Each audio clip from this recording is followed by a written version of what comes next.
Hey everybody, how's it going? Welcome back to the channel. This is Rocco again. And today we're going to be doing something a little different. We're going to be talking about a band that I haven't mentioned on the channel yet. And I don't know why. They're one of my favorite bands of all time. One of my favorite metal bands of all time. And I think that goes without saying.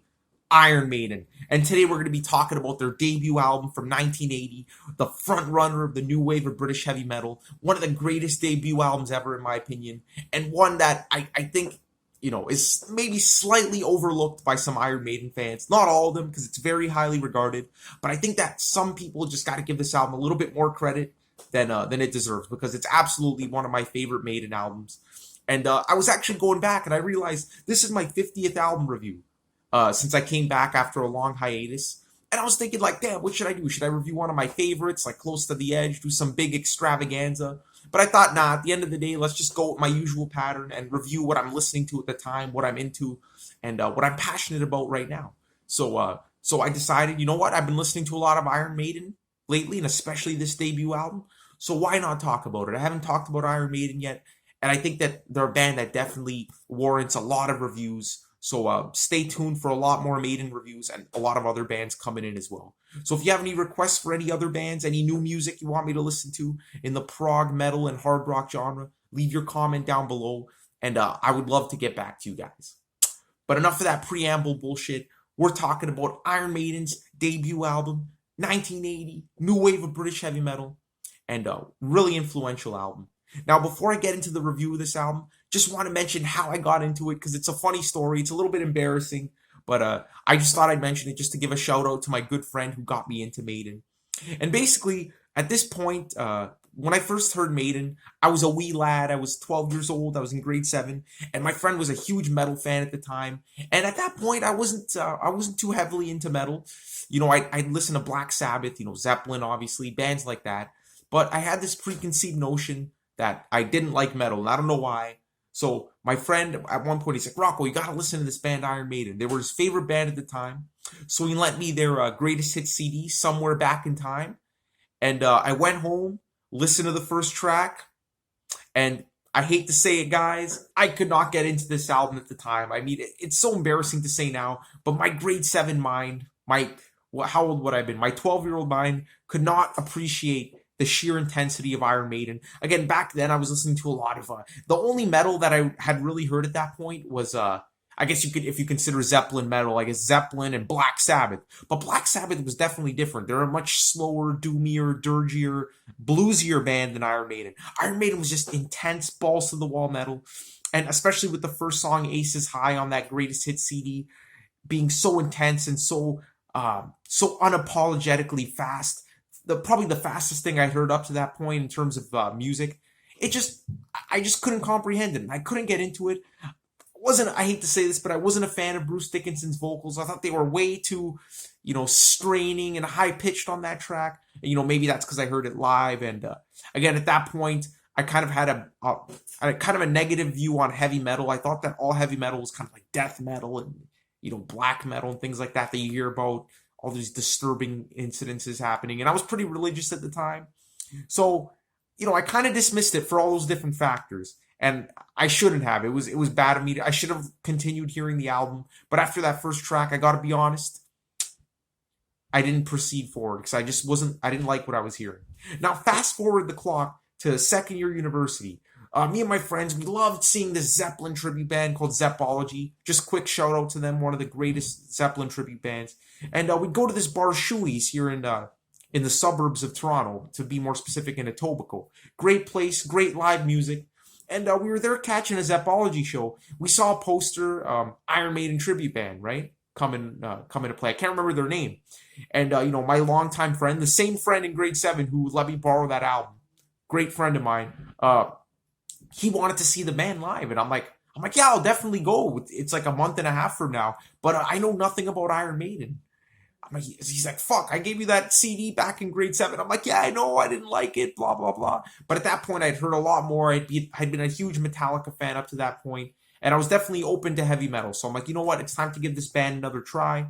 So I had a month and a half to do my homework on Iron Maiden, and I started off with none other than Number of the Beast.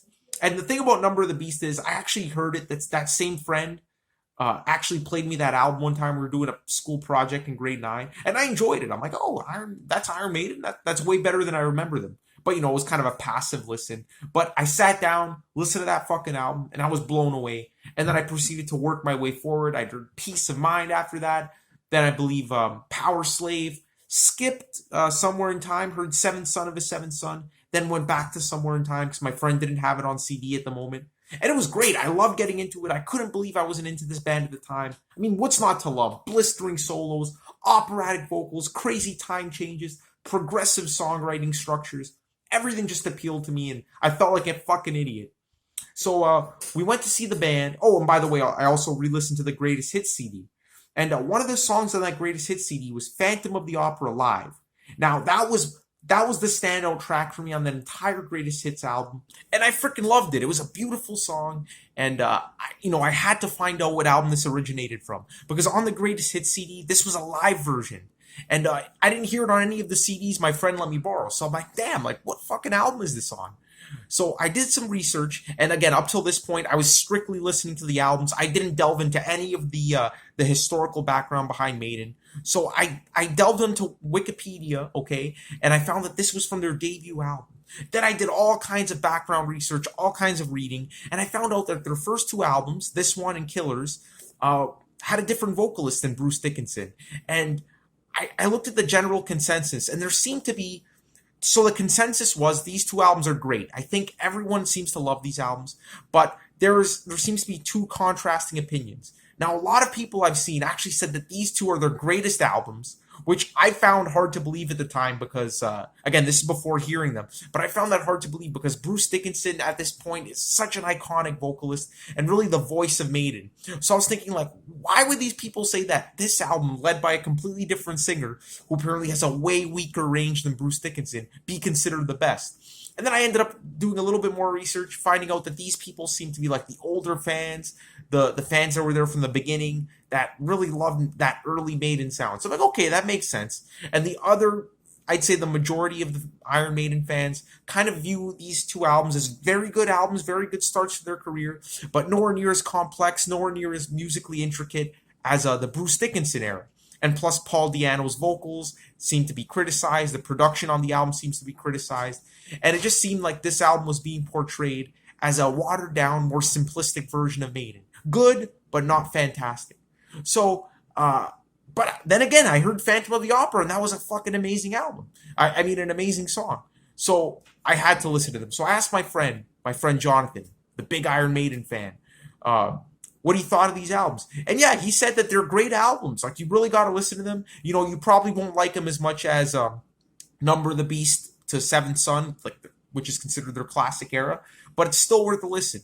So again, I think he was assuming that, I was coming from like more of a progressive rock background, and these albums are held in like a more they're regarded as more simplistic albums by those fans coming from more of a progressive background, if that makes any sense. So, I was going into it thinking, like I'll probably like him, but not love him. Again, Paul Di'Anno, a lot of people describe his vocals as punky, and I dislike the punk genre. It's no shock. I say it in like literally every video. So I sat down and I listened to the album. And this was like right before the concert. This might have been like 1 or 2 days before the concert. And I was totally blown away. This album just kicked my ass from start to finish. And I noticed that the song, not Remember a Day. That's a Pink Floyd song.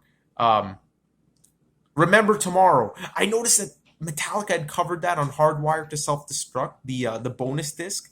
And for the longest time, I didn't know that was a Maiden song. And that shocked me. I'm like, holy shit. And I like the original better than the Metallica cover, which I already loved.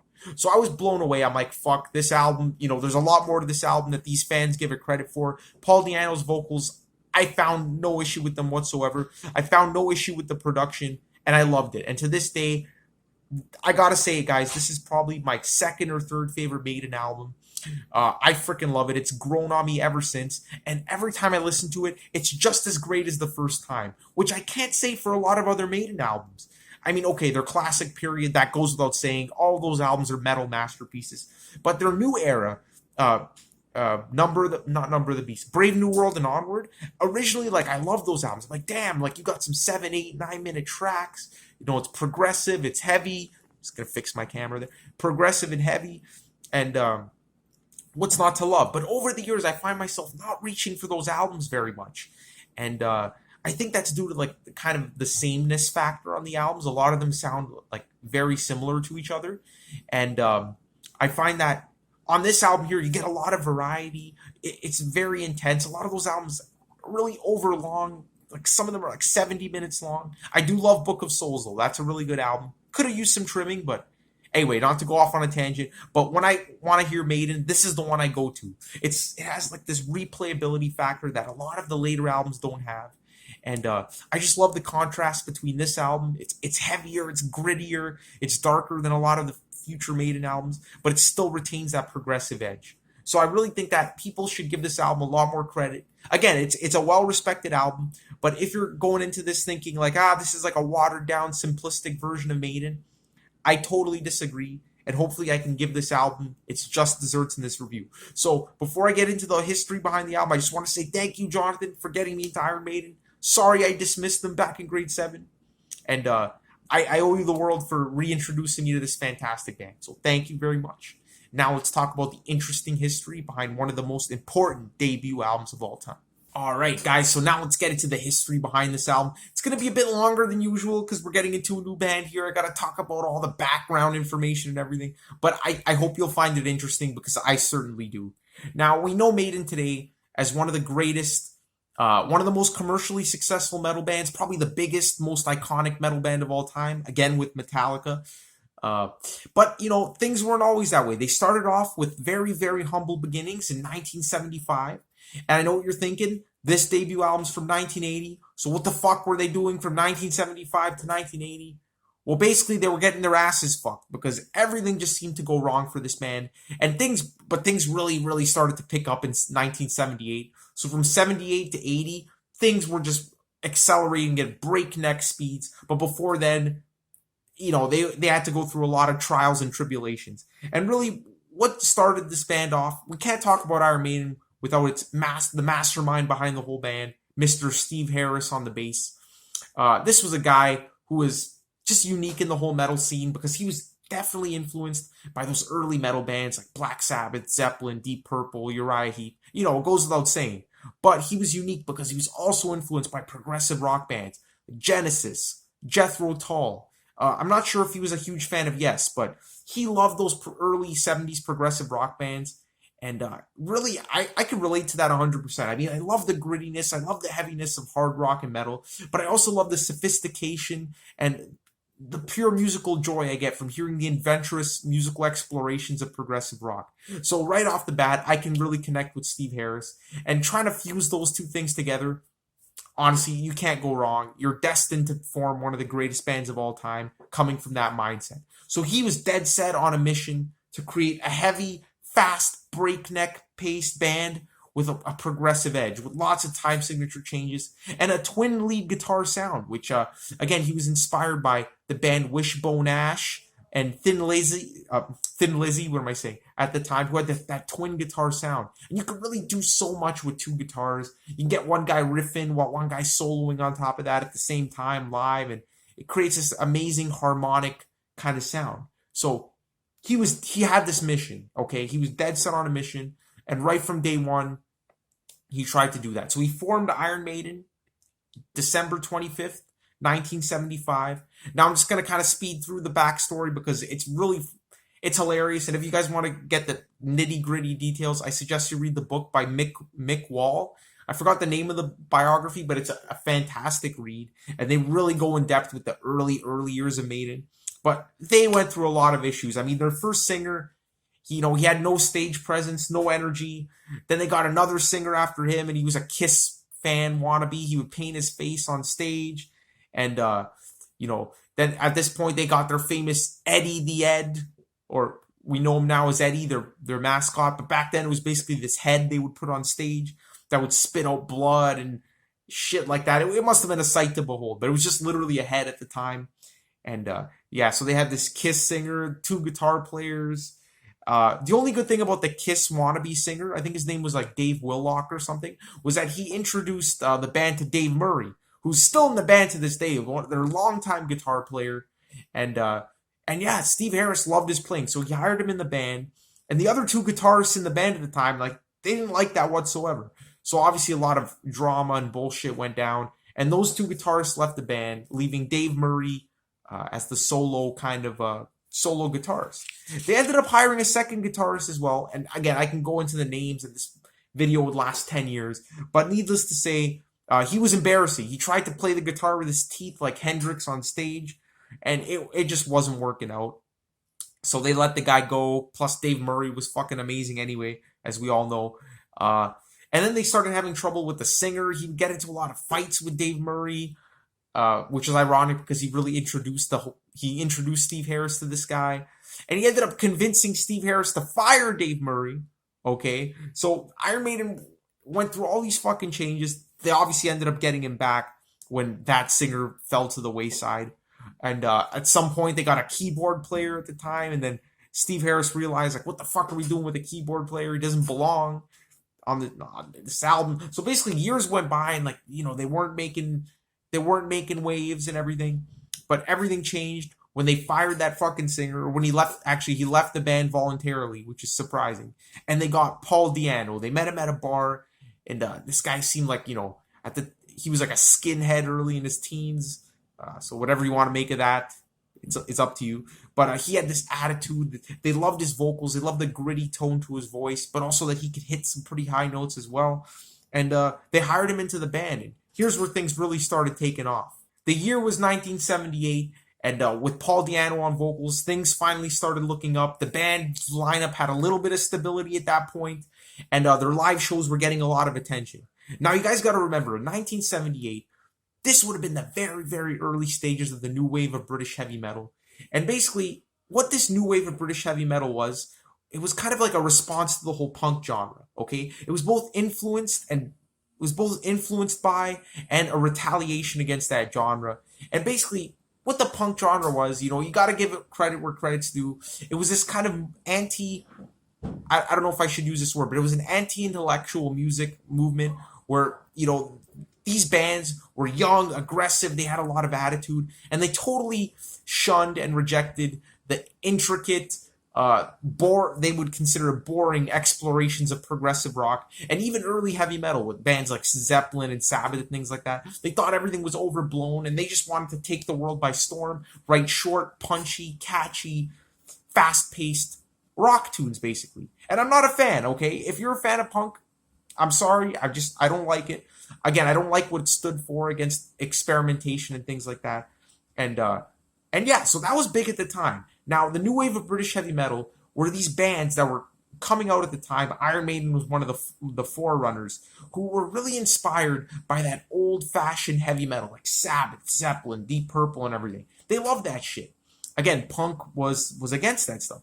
And also, but they were also inspired by the aggressiveness, the fast-paced, rapid-fire punk rock movement, and also the image with the leather and spikes. And again, Judas Priest were embracing that at the time as well. So it's kind of ironic because they were both kind of inspired by the punk genre, but retaliated against it at the same time. So I'd say they borrowed the good elements of punk, being the aggressiveness, the attitude, and the image, and left all the fucking simplistic, repetitive riffs on the wayside, and took a lot of that inspiration from the early heavy metal bands of the early 70s. That was a horrible explanation of the new wave of British heavy metal, but I thought I'd get that out there. And really, this was happening at London at the time, the late 70s. This guy, Neil Kay, he owned this club called the Sound House. And this was really like a gathering of all these like new wave of British heavy metal fans, people that had enough with the whole punk genre and wanted something heavier, edgier, and more experimental. So this is where Maiden found themselves recording the Sound House tapes, which was basically their demo, and it was fantastic. I mean, these Sound House tapes, I think they made 5,000 copies. They sold out within 1 week. So people were obviously catching wind of this band, really seeing that they were a unique force to be reckoned with.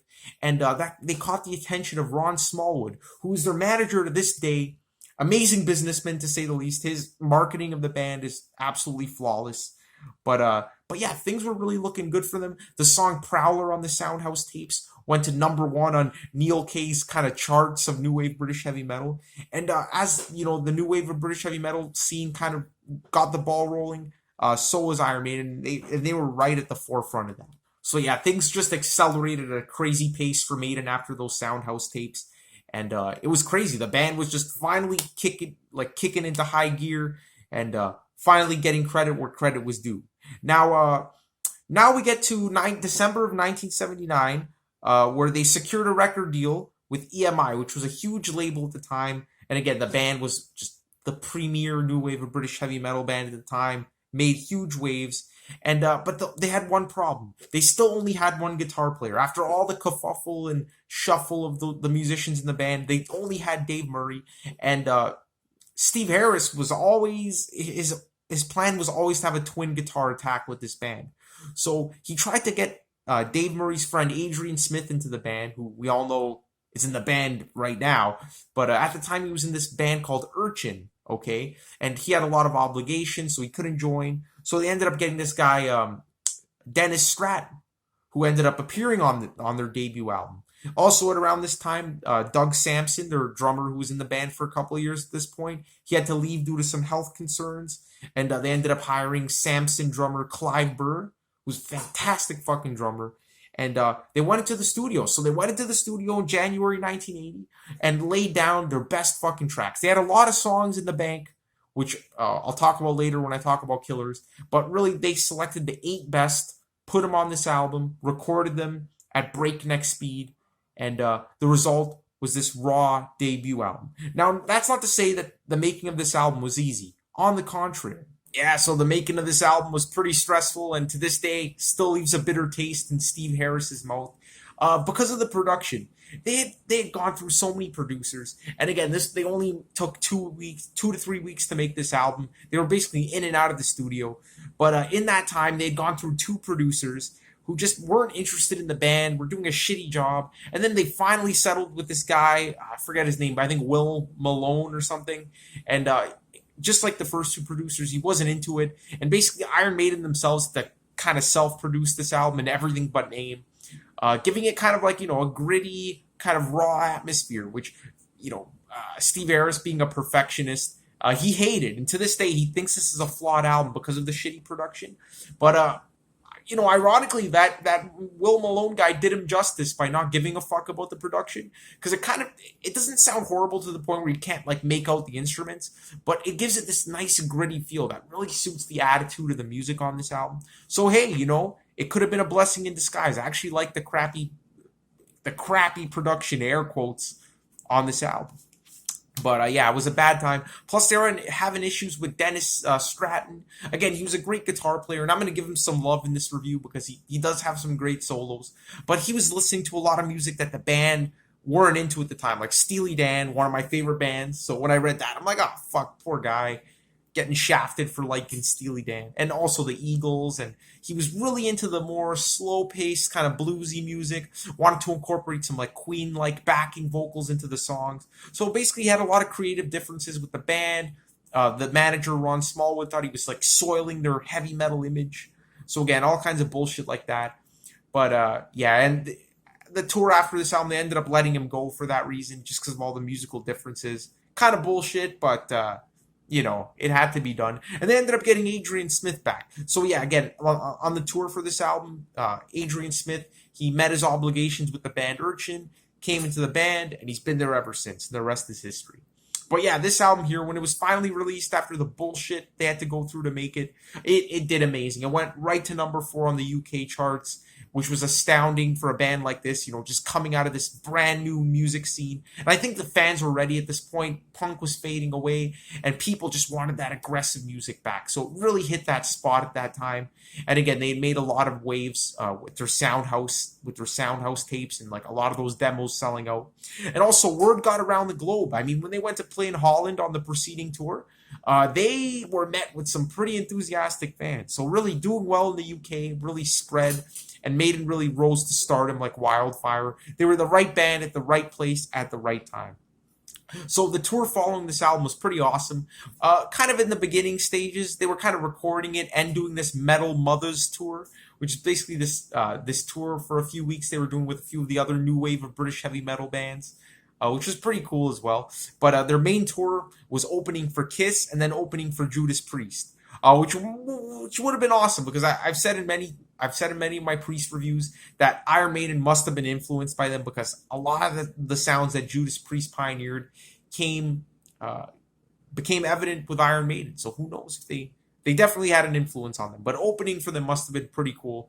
And again, opening for Kiss must have been funny considering one of their ex-singers was like a huge Kiss fan and he was no longer in the band. So great tour. Again, they made some huge waves. They even went on Top of the Pops. Now, this is a great story. Top of the Pops was like basically this TV show in England where the hottest bands would go on, basically mime and lip sync their songs and play along. Iron Maiden wasn't like that. They're like, yeah, you want us on Top of the Pops? We're playing it fucking live. We'll do it live! Sorry, I'm quoting Bill O'Reilly. Fuck it, we'll do it live. But yeah, they went on Top of the Pops. Sure enough, they played it live. The first band to do so since '72, and The Who went on. And they just basically a huge fuck you to the establishment. And they played their single Running Free, which is kind of like the hit single from the album. And I just always found that amazing, you know, how they could stick to their guns. And they were a pretty controversial band at the time. They put out a second single called Sanctuary, which ended up being on the US release of the album, but not the UK version. But we'll talk about it here. And the album cover for this single was Eddie, which was like their mascot at that time. And we'll talk about him as well. Standing over the dead body of Margaret Thatcher, the British Prime Minister at the time, with a hatchet. So again, must have been very controversial at the time. Really going for that gritty attitude, that gritty vibe, and yeah. So speaking of Eddie, he appears on the album cover of this album, which I consider to be one of the all-time best Maiden album covers. That's saying a lot because, you know, all their album covers are fucking amazing, but I just love this album cover. I love how it has that midnight, dark, kind of back alley kind of feel, this disturbing, oh man, this extremely disturbing corpse like Eddie with the punky hairstyle and everything. It just speaks volumes about the music on this album.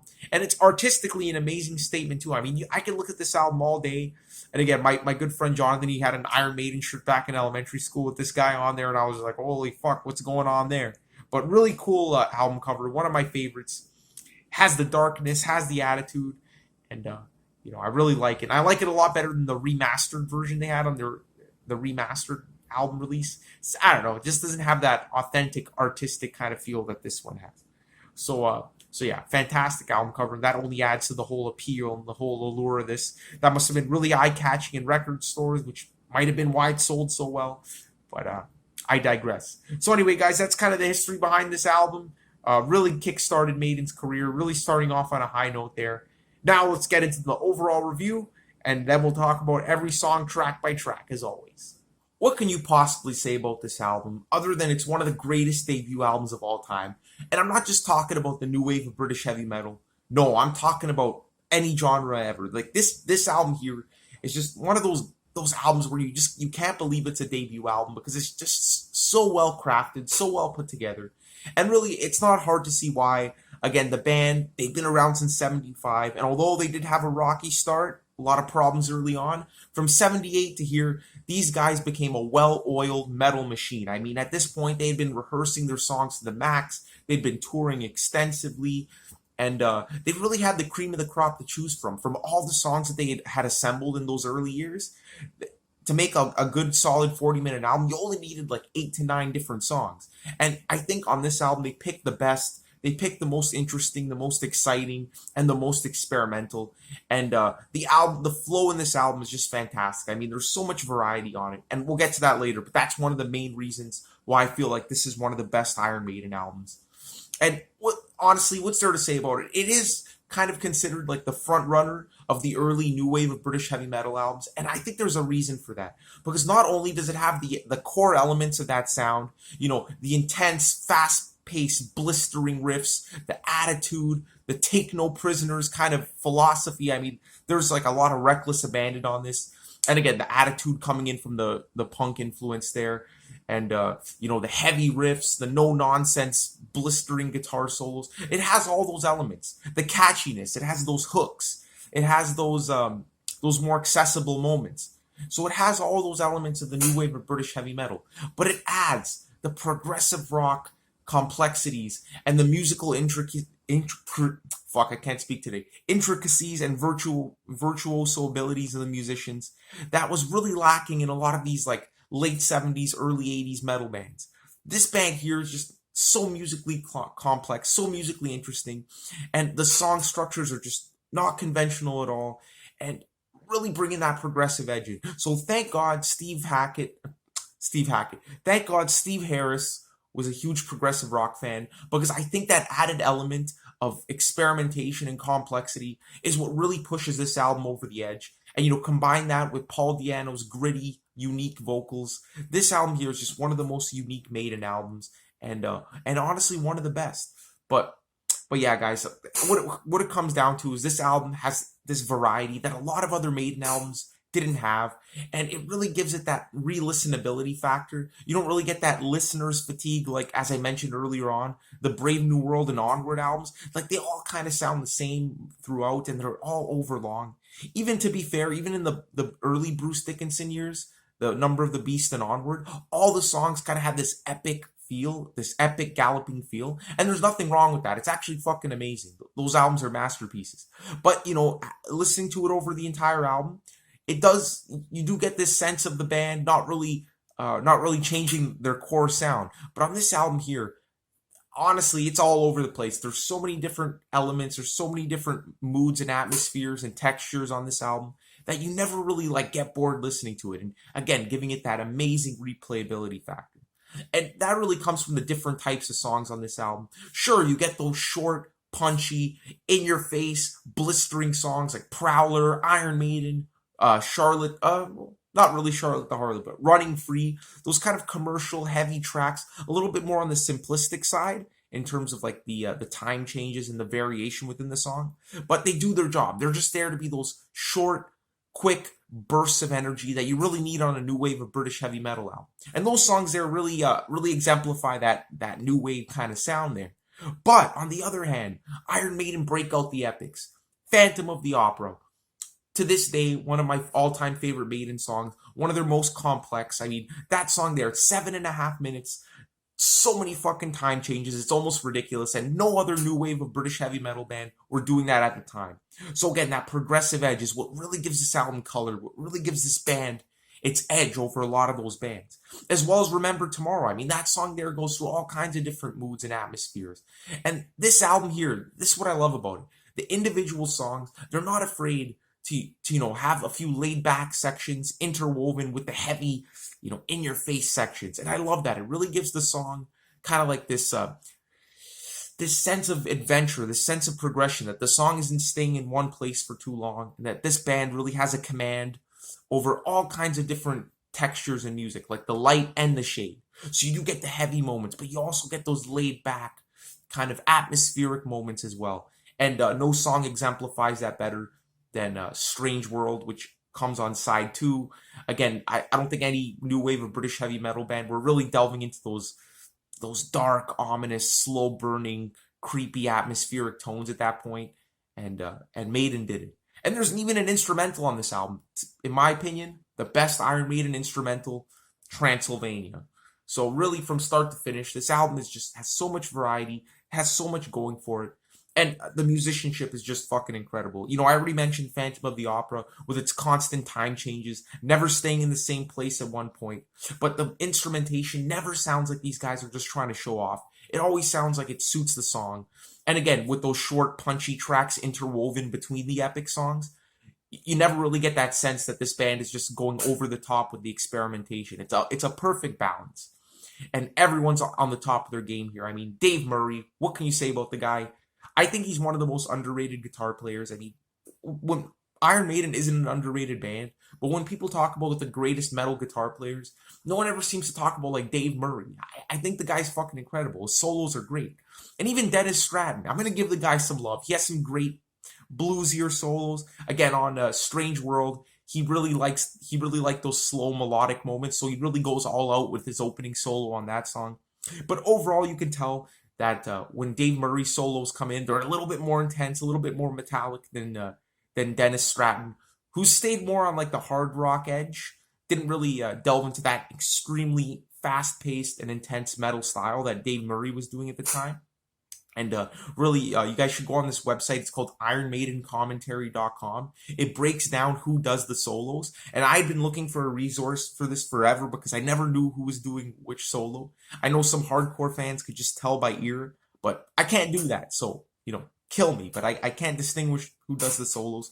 But that is a great resource, and I use that to really see who's doing which solo on this album.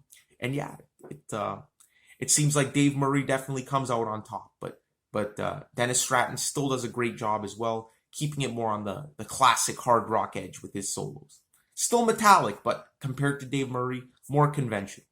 Now, Steve Harris, okay, he's known as one of the greatest metal bass players, and I honestly think that on these early albums, probably their first 3, 4, or 5 albums, his bass playing was at an all-time high. Later on, he would kind of just follow the same formula with that gallop, but on this album here, his bass playing is all over the place, really intricate, and he doesn't stick to one formula. So I really think that these early Maiden albums just show Steve Harris at his all-time peak, his all-time intensity, as well as Paul Di'Anno, his vocals here. He's no Bruce Dickinson, but I think his gritty, kind of punky vocals really suit the album.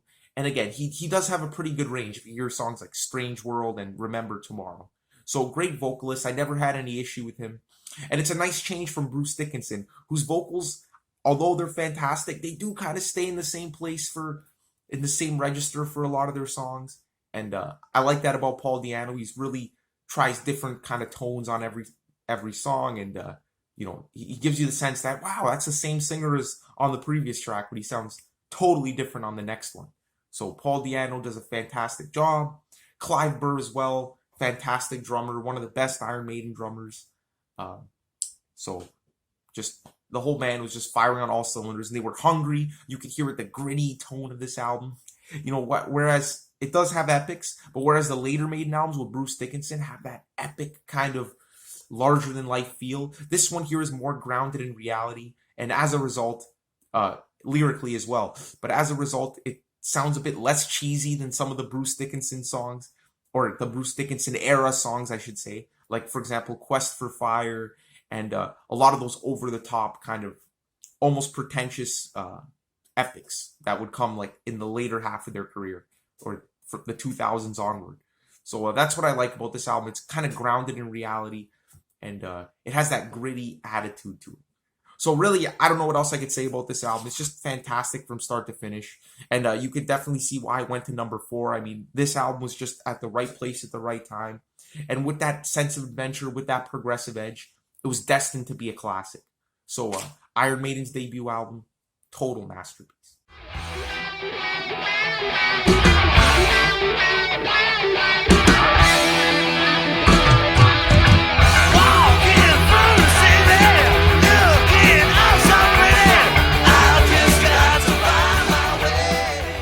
Kicking off the album, guys, we get one of my absolute favorite Maiden songs, Prowler. This song for me is absolutely iconic. It's probably got to be in my top 15 Maiden songs ever, and I don't say that lightly. Or if not, maybe the top 20, but it's definitely one of my favorites. And what I love about this song is it really exemplifies and summarizes everything this album stands for. I mean, it's got it all wrapped up into a tight 3.5-minute package. It's got the rapid fire riffs, the intensity, the gravelly, attitude-laden vocals by Di'Anno, the crazy progressive time changes, blistering solos. This song here just takes no prisoners. It's just from start to finish absolutely mesmerizing, and I gotta say, one of the best metal songs ever, in my opinion. Like one of the best metal openers, in my opinion. But it's easy to see how this song really took the world by storm, or really took England by storm in the late 70s, because it really sounds like nothing else, and it really brings that intensity. Love how the song starts off with this chugging riff that you would expect more from like the earlier years of metal, but then before you know it, you get this clean, wah-wah laden guitar riff that comes in, which is the main riff of the track. And this riff here is just so unique. I don't think anyone at this point had heard any riff like this, and it's strange because it's a clean riff.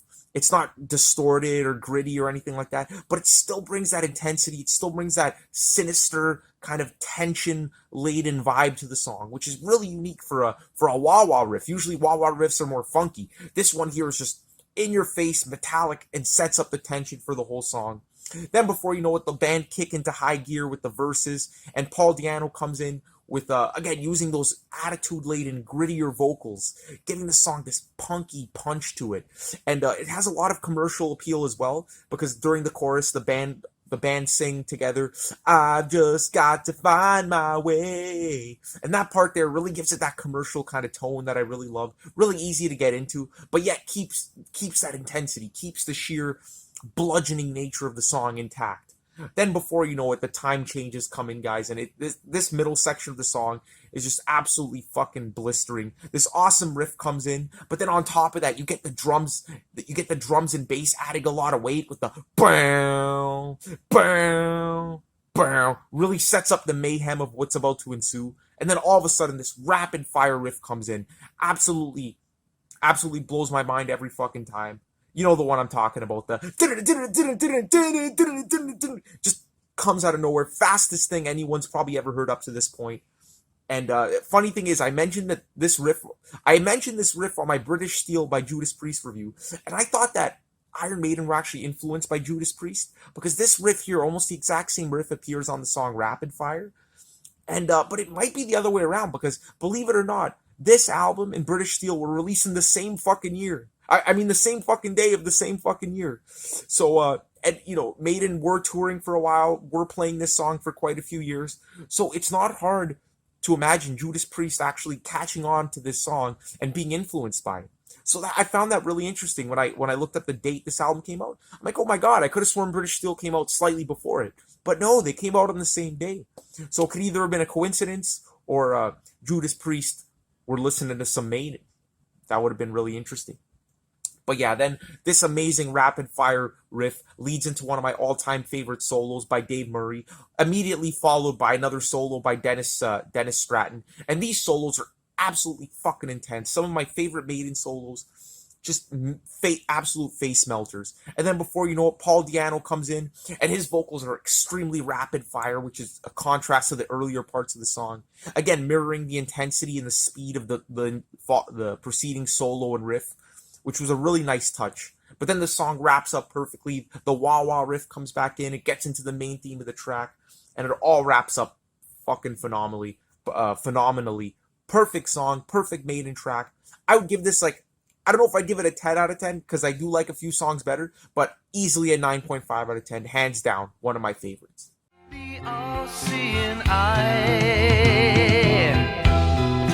flickers above us.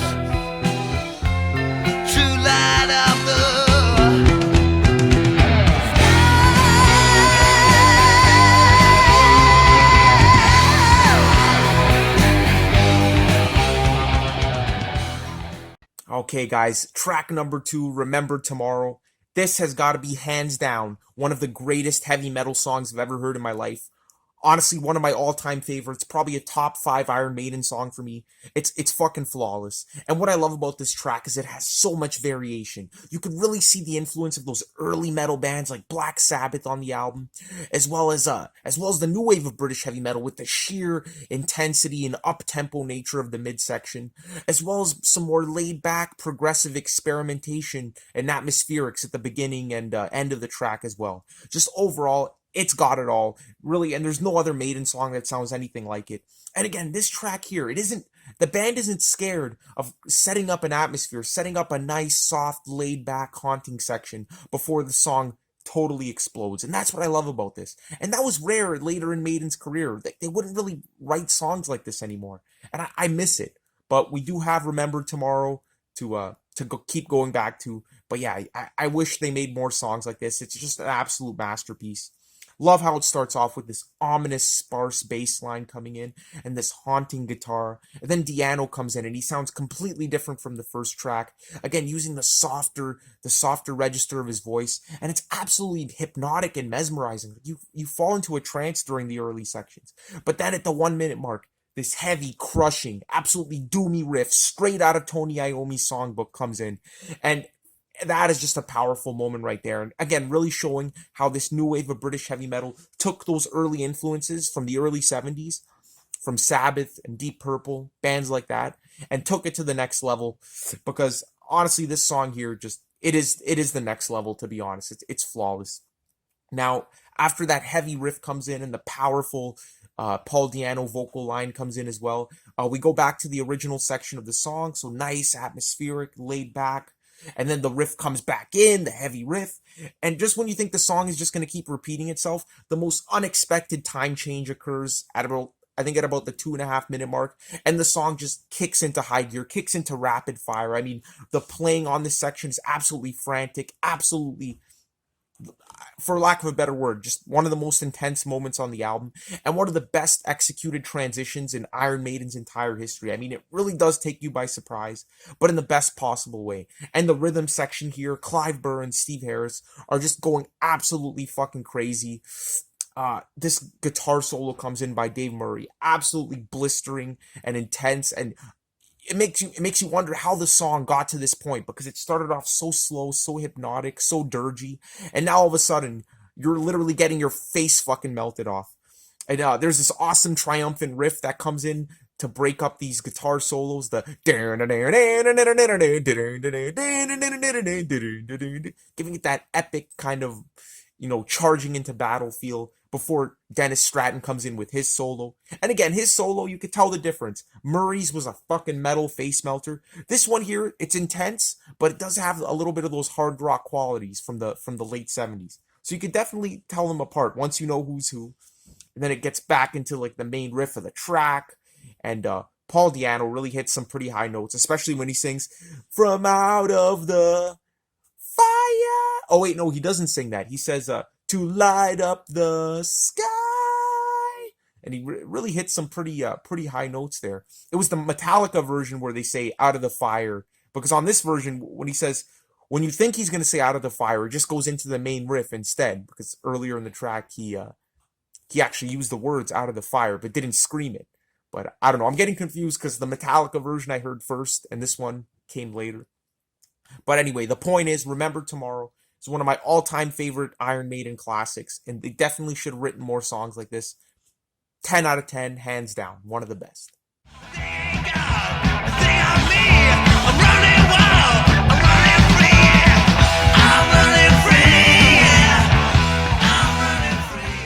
Now, the next one here, Running Free, is a great track, guys. This one here was the hit single from the album. Well, this and Sanctuary, which would come later on. But this one here is just awesome. I mean, it's catchy, it's heavy, it's got all that commercial appeal, but yet stays true to Iron Maiden's core sound. I love this track. I just love the attitude behind it and Paul Di'Anno's vocals. Again, him being a co-writer of this track. It starts off with this absolutely thumping drum and bass line that starts it off. And then Di'Anno comes in with those gritty vocals. It's basically a party song talking about his youth, basically running free, rebelling, doing what he wants. So it's a great song to get you pumped up.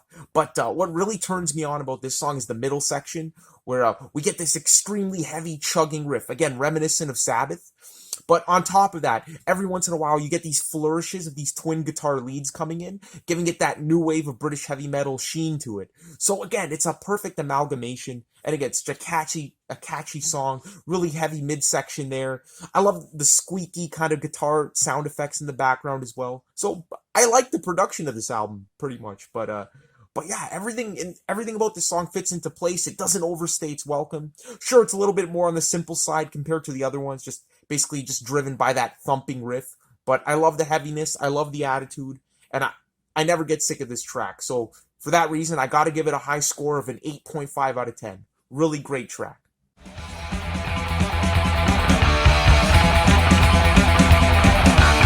listen up you now, you won't get away from my grace. Even listen like it hiding behind that false face.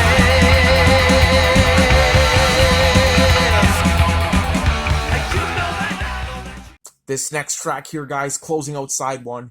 This is the one, guys. This is, for me, the best Iron Maiden song. The Phantom of the fucking Opera. I mean, this track here, I don't know what to say about it. Every single time I hear this song, it gets better than the last. And I've been listening to this song like nonstop for the past 6 years. And it has never disappointed. I mean, it is just one of those timeless classics that never gets old. And I know that's a bold statement, saying that a track on their first album is their best. But to be fair, a lot of other songs come close. Like Hallowed Be Thy Name, Power Slave, the title track, those songs come really close. The Rhyme of the Ancient Mariner, the second half of that track as well. But overall, man, I gotta say, Phantom of the Opera, right here, right now, is my favorite Maiden track. It just blew me away right from the get-go. Again, I mentioned that when I heard that Greatest Hits CD, this was the standout track for me. And to this day, it still is. Like, it's always in my top 3. Might not be number 1, like, every single time, but it's always in my top 3. And really, this song here, what makes it fantastic is just the excellent transitions throughout. It's so musically complex. I can't believe a band of people in like their early 20s were able to come up with music this intricate, this complex, and it never sounds like overly intricate. And every single moment of the song has purpose. And they're not afraid to let a section expand and build up, and there are a lot of build-ups on this song. So many climaxes. I mean, really, right when you think the song can't get any better, it fucking does. And really, the centerpiece of this track is this 5-minute musical extravaganza in the center. The vocals at the beginning and end are amazing as well. But really, that middle section just summarizes everything Iron Maiden was all about in a perfect way, both musically and compositionally as well. But let's break this song down a little bit. It's going to probably be the longest review of the album because it's the longest song. It's a 7.5-minute epic, and it starts off with one of the strangest opening riffs I ever heard in my life, but in the best possible way. It's just so ominous, and you have no idea what's going on. You have this unrelenting sense of foreboding that something crazy is going to happen, and it absolutely does. At the 20-second mark, an absolute machine gun rapid fire riff comes in that definitely inspired thrash metal. I mean, this riff here is one of my favorite Maiden riffs. It's just absolutely furious. It kicks your fucking ass every time. And you got Steve Harris in the background with his bass playing, just basically acting as a rhythm guitar. And that's the thing about Steve Harris. The guy is a fucking rhythm guitarist on bass. That's the best way I can describe his sound. And it's just one of his most intense bass performances ever. Then all of a sudden, Paul Di'Anno comes in, and the song gets back into the opening riff, the ominous one, and his vocals are basically mirroring that riff. And if that riff wasn't strange enough, imagine somebody mirroring that with vocals. It just gives you this strange effect. And then when it kicks back into the rapid fire riff, the way Paul Di'Anno holds those notes at the end of the line is just really strange phrasing, but makes the song unique and gives it this like weird kind of sinister feel to it. But yeah, I love how the first 2 minutes of the song kind of transition between the opening riff and the rapid fire riff throughout the verses, and how Paul Di'Anno just is basically mirroring that. Sounds really cool, really intense. And again, compared to when Bruce Dickinson sang it, I gotta say, I prefer the Paul Di'Anno version. Not because he's a better singer technically, but because I think his vocals kind of suit this song better. Bruce Dickinson tried to go off into that operatic range, and I guess that makes sense because it is called Phantom of the Opera, but I love the grittiness of Paul Di'Anno's voice, and it really gives it that sinister kind of quality.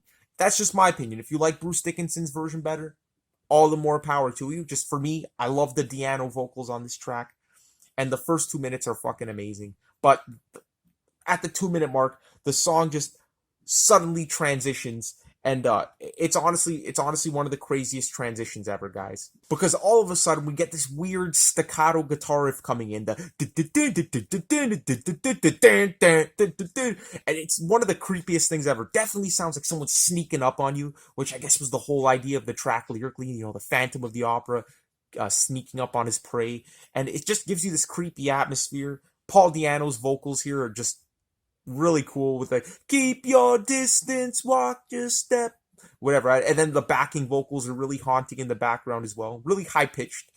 Awesome section right there. Really the creepiest section of the song. Then all of a sudden it gets into this bluesy guitar solo. Literally comes out of nowhere, but it's an unexpected emotional highlight on the track. I think that solo's by Dennis Stratton. And then the song just totally breaks down with this amazing bass intro. The song completely stops. Again, so many transitions.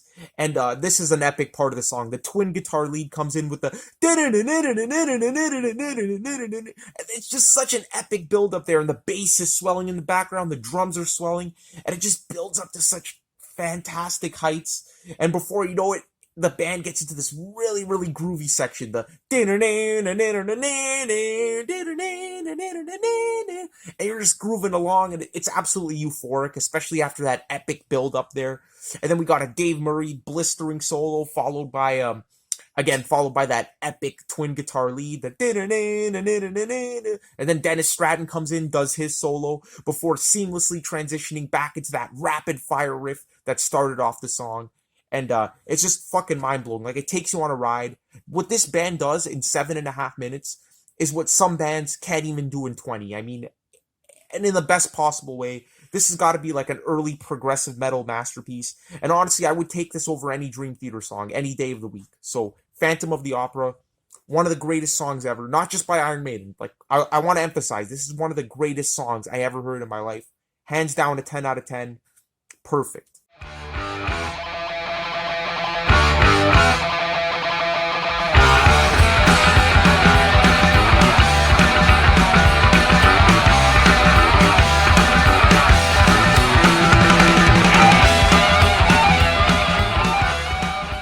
Then we flip the album over to side 2, and we are greeted with Transylvania, which for me, no questions asked, is the best Iron Maiden instrumental. We don't really have much to choose from. We got this, Genghis Khan on the next album, and the big Lost for Words, Big Aura on Power Slave. And for me, this one here stands out the most. It's the most intense. The whole song just accelerates as it progresses, has an extremely climactic guitar solo in the middle, and Steve Harris's bass playing is a sight to behold. I mean, just listen to that gallop in his bass playing. I mean, just listen to that. Listen to the sheer intensity. And then put on like a later Iron Maiden album and compare and contrast. I mean, he definitely was angry and fucking hungry for success on this album. And his bass playing on Transylvania definitely shows that.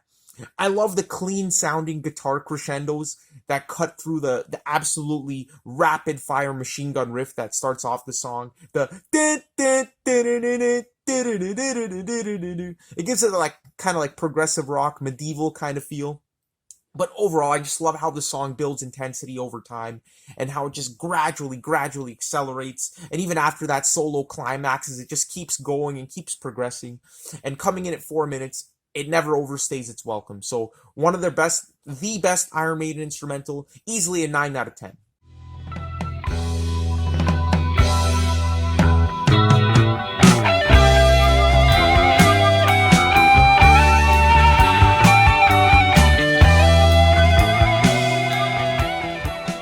Now this song here I absolutely love, Strange World, and really it is like a 1-2 punch combining this with Transylvania.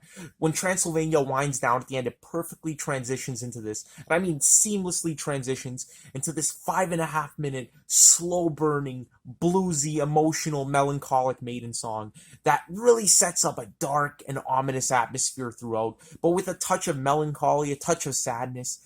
And really, it just stays in this mood throughout the entire song. And I gotta respect Maiden for doing this. They would never do this again on any other track. Whenever their songs started off slow and melodic and dark, it would always pick up into like their trademark galloping sound. But on this album here, I love how they had the restraint to just throw on this 5.5 minute emotional, bluesy song. And I think Dennis Stratton had a lot to do with it. Apparently, I don't think he was like the main writer of the song, but he put a lot of passion, a lot of work into this track especially, and it really comes across through his bluesy guitar playing, which is something you don't really say much when you talk about Iron Maiden. But yeah, this is just an awesome, dark, ominous song that really just lets the atmosphere build up. And again, Dennis Stratton's bluesy solo at the 50-second mark, or even earlier, is awesome. And it comes before the vocals. The vocals don't even kick in until 2 minutes into the song.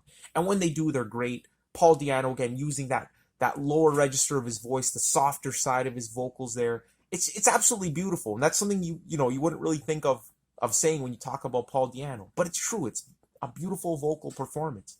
And yeah, so this is as distance from punk as possible. So if anyone wanted to compare Maiden to punk, just listen to this song, listen to Phantom of the Opera, and get the fuck out of here. But what I love about this track is instead of taking off, and they could have accelerated the song like they did on Remember Tomorrow, but no, they end up just reprising the atmospheric, haunting intro before getting into a reprise of that bluesy solo. But this time it's by Dave Murray, and again, a lot of passion behind it before getting back into the main melody of the track. So yeah, Strange World, it's one of my favorites. It's unique. I love the restraint. It gives you a nice breather on the album. And it's an absolutely passionate song. I would easily give this a 9 to a 9.5 out of 10. Again, one of my favorite Maiden songs. I'm not ready to come and say that it's all I saw.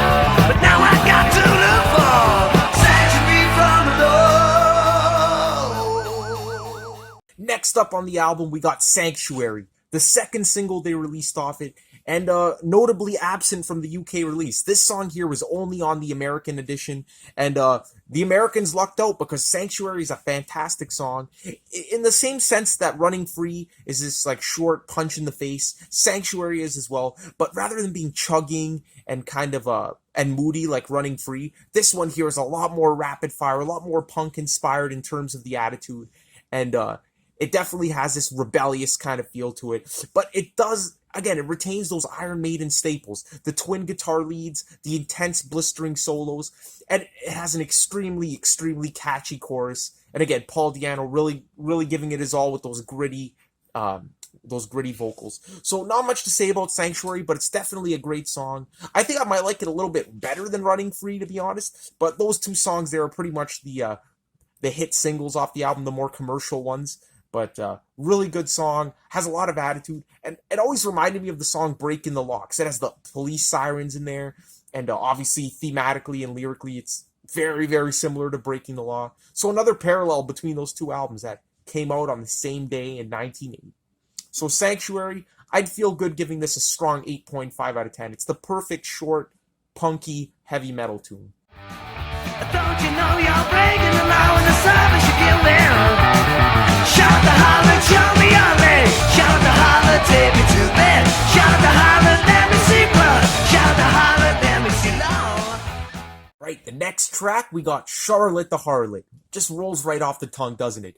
And this song is famous for being the first in a quadrilogy of songs about this woman named Charlotte, who was basically, she wasn't a prostitute actually, she was just, I don't know, for lack of a better word, this like slut that lived in Paul Di'Anno's hood back in the day, and if you went to her house, gave her a few cigarettes, gave her a few drugs, she would spread her legs wide open. So pretty misogynistic lyrics, pretty dirty in that sense, but overall, like, I don't mind, it's just a fun, upbeat track.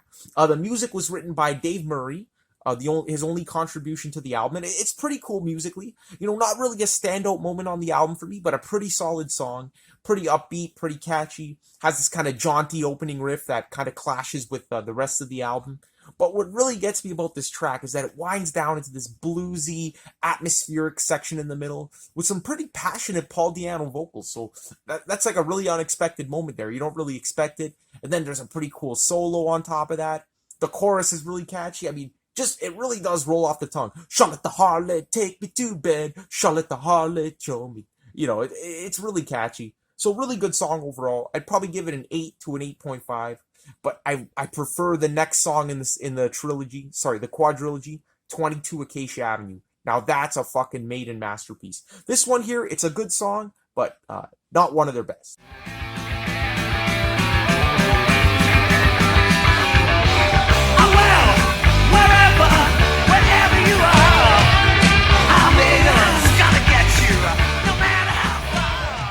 Closing out the album, we got the title track, Iron Maiden, title track of the entire band.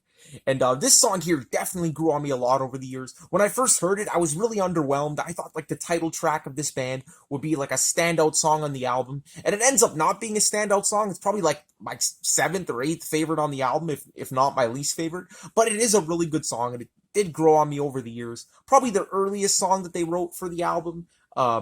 And it kind of shows, but it's a really tight, energetic track. The twin guitar attack is at an all-time high on this song, and it has a really, really anthemic chorus. I mean, this is something that I could picture a lot of people singing along to in concert. And I know I was, when I saw them back on the Book of Souls tour. Great tour, by the way. I was definitely singing along to this shit. And it's epic. It's epic live. You know, Eddie comes on stage in all his glory, and it's really great. Musically speaking, not the most complex song on the album, but pretty cool. And again, with that anthemic chorus and that regal sounding twin guitar lead. Again, that's the thing about this song. The twin lead on this song sounds absolutely like royal. Like, it sounds like a royalty, a fucking king or queen is like making a proclamation or something. Anyway, that's what I get from it. But it's really cool, and there's a nice cool bass interlude in the middle with this cool little twin guitar solo before kicking back into the exact same riff that opened it up and just basically repeating it twice. So it's a short little nice song, not one of my absolute favorites, but a nice energetic way to close the album. Probably an 8 out of 10, I would say. But or maybe an 8 to an 8.5 in that range.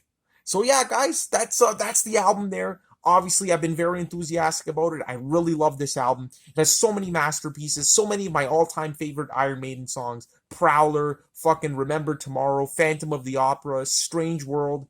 Those songs there are just really special to me. All very ranked very highly on my top Maiden songs. Transylvania as well, and of course those short, punchy tracks like Running Free, Sanctuary.